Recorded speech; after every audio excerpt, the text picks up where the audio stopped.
26 তারিখে, এখানে ডেটটা দেওয়া আছে নভেম্বর 26 তারিখে। আপনারা যদি এখানে দেখেন তাহলে দেখতে পারবেন যে নভেম্বর 26 তারিখে ডেটটা দেওয়া আছে। 12টা 32 দিকে আমার এনরোলমেন্ট কমপ্লিট হয়েছিল।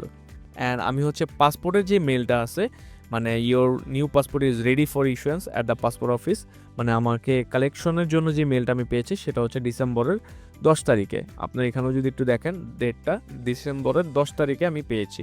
সো আমি যদি ক্যালকুলেট করি, মানে আমাদের যে উইকেন্ড এবং হলিডেজ আছে সেগুলো বাদ দেওয়ার পরে মাত্র 10 দিনে আমি আমার ই পাসপোর্টটা হাতে পেয়েছি। আসসালামু আলাইকুম, আশা করি আপনারা সবাই ভালো আছেন। বাহিরে পড়ালেখার জন্য হোক বা ভ্রমণের জন্য হোক, আমাদের সবারই প্রথম যেটা প্রয়োজন সেটা হচ্ছে পাসপোর্ট অথবা ই পাসপোর্ট, যেটাই বলেন না কেন আপনারা। সো আজকের এই ভিডিওতে আমি আপনাদের সাথে ই পাসপোর্ট নিয়ে মেনলি কথা বলবো, কীভাবে আপনারা হচ্ছে ই পাসপোর্ট করবেন, অথবা যাদের কিনা এমআরপি পাসপোর্ট আছে সেগুলো কীভাবে রিইস্যু করবেন, বা ই পাসপোর্ট যেগুলো কিনা এক্সপায়ার হয়ে গেছে সেগুলো কীভাবে রিইস্যু করবেন, সব কিছুই এই ভিডিওতে আমি A to Z ডিটেলস আজকে আপনাদের সাথে আলোচনা করব। অলরেডি আমার হচ্ছে এমআরপি থেকে ই পাসপোর্টে কীভাবে কনভার্ট করবেন সেই বিষয় নিয়ে আমার ভিডিও ছিল, সেগুলো অনেকেই হয়তো দেখেছেন, বাট সেগুলো হচ্ছে অনেক পুরানো ভিডিও, তাই ভাবলাম যে আপনাদের সাথে নতুন আরেকটি ভিডিও তৈরি করা যাক। সো এই ভিডিওটা একটু স্পেশাল হবে, কারণ এই ভিডিওতে আমি আমার নিজের এমআরপি পাসপোর্ট কীভাবে রিইস্যু করে ই পাসপোর্ট করেছি সেটাই আপনাদের সাথে ডিটেলসে শেয়ার করব। কীভাবে পেমেন্ট করেছি, কীভাবে ই চালান নিয়েছি এবং পেমেন্টের পর কীভাবে ফাইলগুলো আমি গুছিয়েছি, সব কিছুই এই ভিডিওতে আমি আপনাদের সাথে কথা বলবো।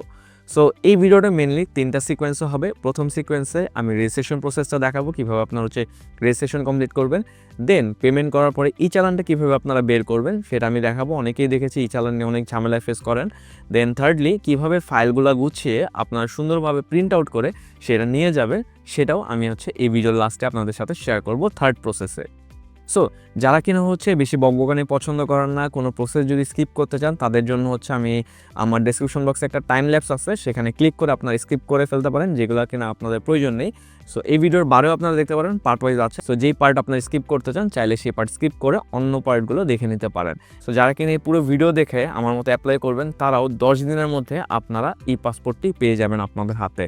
সো কথা দিচ্ছি, এই ভিডিও দেখে আপনি অ্যাপ্লিকেশন করলে আপনার কোনো থার্ড পার্সন বা অন্য কাউকে কোনো এক্সট্রা টাকা বা কোনো কিছুই আর দিতে হবে না। আপনি নিজেই অ্যাপ্লিকেশন করে আপনারা হচ্ছে এই পাসপোর্টটি হাতে পাবেন খুব দ্রুত।